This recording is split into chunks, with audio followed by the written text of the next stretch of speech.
Pengalaman memiliki kendaraan BED telah membuat banyak pengguna kecewa. Seorang pemilik menceritakan rasa frustrasinya setelah sistem pendingin udara mobilnya rusak lagi. Masalahnya kipas yang tidak berfungsi. Tanpanya, tidak ada pendinginan, hanya udara panas yang bersirkulasi melalui kabin. Kipas ini, khususnya, telah menjadi masalah yang berulang. Terkadang, ketukan ringan akan menghidupkannya sebentar. Namun, saat itu rusak, seluruh sistem pendingin udara menjadi tidak berguna. Akhirnya, ia membawa kendaraan itu untuk diperiksa. Diagnosisnya, motor yang rusak di dalam kipas pendingin. Setelah berjam-jam dihabiskan di bengkel, masalah tersebut teratasi. Namun, pengalaman itu meninggalkan rasa pahit.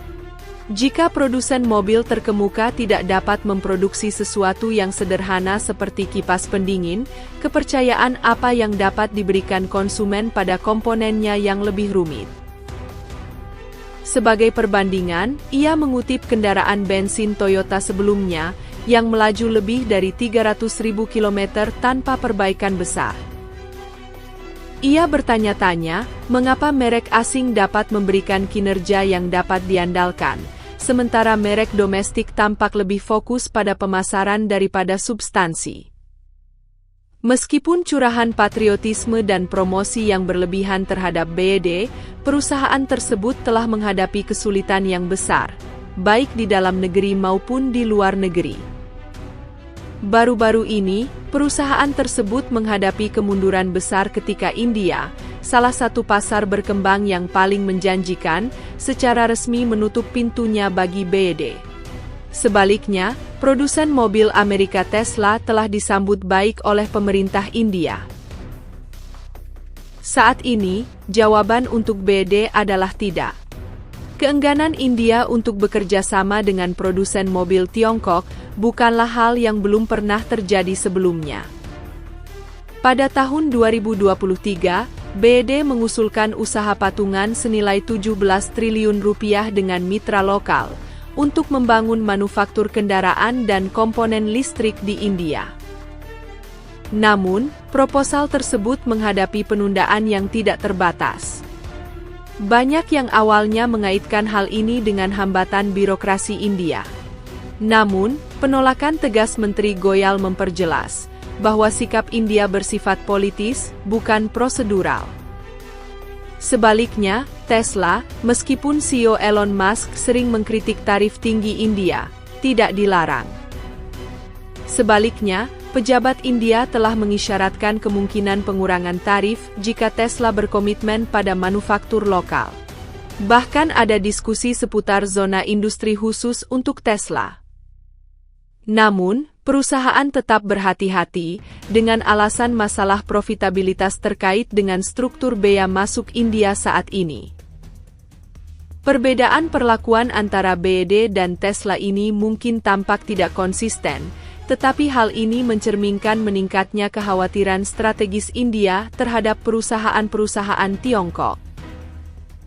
Para ahli berpendapat bahwa penolakan India berasal dari keinginan untuk mencegah dumping industri dan melindungi produsen mobil dalam negeri.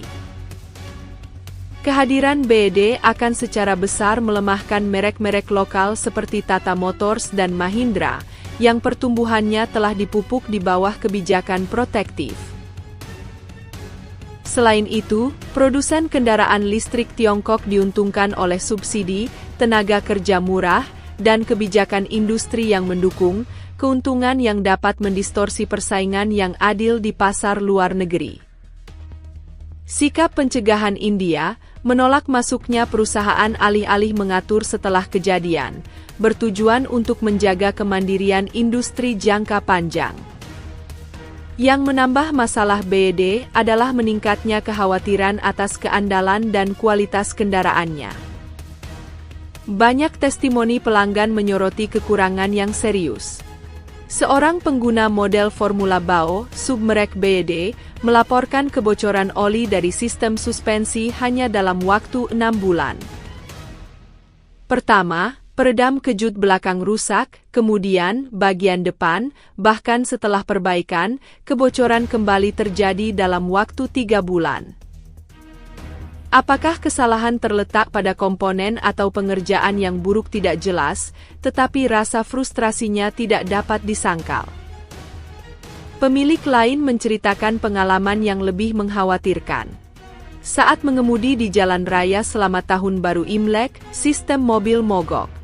Semua layar menjadi hitam, navigasi, dashboard, dan kontrol, kendaraan beralih ke mode mengemudi primitif. Masalah tersebut terus berlanjut sesekali, dan bahkan pusat layanan BED yang lebih besar berjuang untuk mengidentifikasi penyebabnya. Hal ini, kata pemilik, merusak kepercayaannya terhadap merek tersebut. Seorang pemilik BED Kinples mengatakan mobilnya mulai berkarat hanya beberapa saat. Setahun setelah pembelian, pintu, panel, skrup, bahkan pipa internal, menunjukkan tanda-tanda korosi. Lebih dari 20 area menunjukkan karat yang terlihat, dan ini hanyalah apa yang dapat dilihat dari luar. Keluhan tersebut menimbulkan kekhawatiran serius tentang proses kontrol kualitas BED. Sementara itu, kaum nasionalis muda Tiongkok di internet, umumnya disebut sebagai Little Pinks, terus mempromosikan BED sebagai simbol kekuatan industri Tiongkok. Meskipun benar bahwa produsen mobil Tiongkok telah membantu menurunkan harga kendaraan listrik secara global, kesenjangan antara pemasaran yang agresif dan keandalan di dunia nyata menjadi semakin sulit untuk diabaikan. Dari sudut pandang geopolitik, keputusan India untuk menolak BED juga mencerminkan kekhawatiran yang lebih luas tentang keamanan nasional. Sejak konflik perbatasan India-Tiongkok tahun 2020, pemerintah India semakin berhati-hati tentang investasi Tiongkok, terutama di sektor-sektor strategis.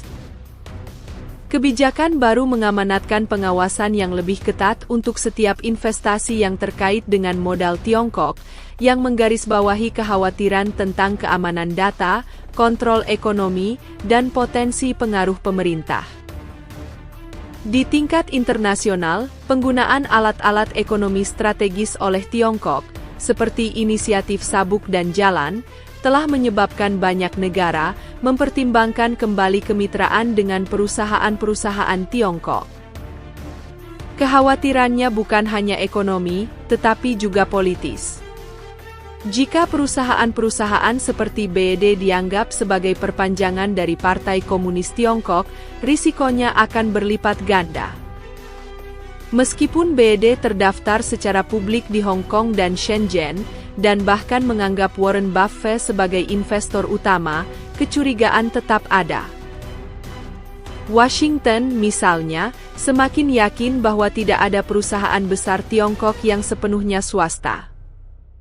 Hubungan dekat dengan pemerintah dan kewajiban partai adalah norma, bukan pengecualian. Realitas ini mempersulit kemitraan asing, khususnya dalam industri-industri yang sensitif. Oleh karena itu, penolakan India terhadap BED lebih dari sekedar keputusan perdagangan atau investasi. Hal itu melambangkan pergeseran geopolitik yang disengaja, menjauh dari Tiongkok, dan menuju pembangunan aliansi yang lebih kuat dengan negara-negara demokrasi seperti Amerika Serikat. Poros ini tidak hanya tentang kepercayaan, tetapi juga tentang menjaga kedaulatan teknologi dan keamanan nasional. Tesla, sebagai perbandingan, lebih selaras dengan tujuan-tujuan strategis India yang lebih luas. Sebagai pemimpin dalam inovasi baterai, AI, dan manufaktur cerdas, Tesla merupakan jalur bagi India untuk mengembangkan kemampuan teknologi tingginya sendiri. Pemerintah India berharap kolaborasi semacam itu akan meningkatkan keahlian lokal, meningkatkan standar manufaktur, dan menarik lebih banyak investasi dunia. Sementara itu, kolaborasi dengan perusahaan Tiongkok membawa risiko politik yang lebih besar. Pengecualian BED mencerminkan niat India untuk membentuk kembali aliansi ekonominya demi mitra yang memiliki nilai-nilai demokrasi dan visi strategis yang sama. Ironisnya, Tiongkok telah lama menggembar-gemborkan keunggulan sektor manufakturnya dengan slogan-slogan seperti "Buatan Tiongkok tidak ada duanya". Namun, seiring dengan pergeseran geopolitik dunia, meningkatnya ketegangan perdagangan, dan negara-negara mengkalibrasi ulang prioritas mereka, perusahaan-perusahaan Tiongkok menghadapi perlawanan yang lebih besar. Dalam kasus BED, penolakan India bukan hanya tentang satu produsen mobil, tetapi merupakan kalibrasi ulang kemitraan ekonomi yang lebih besar, yang menimbang janji-janji teknologi dengan realitas politik.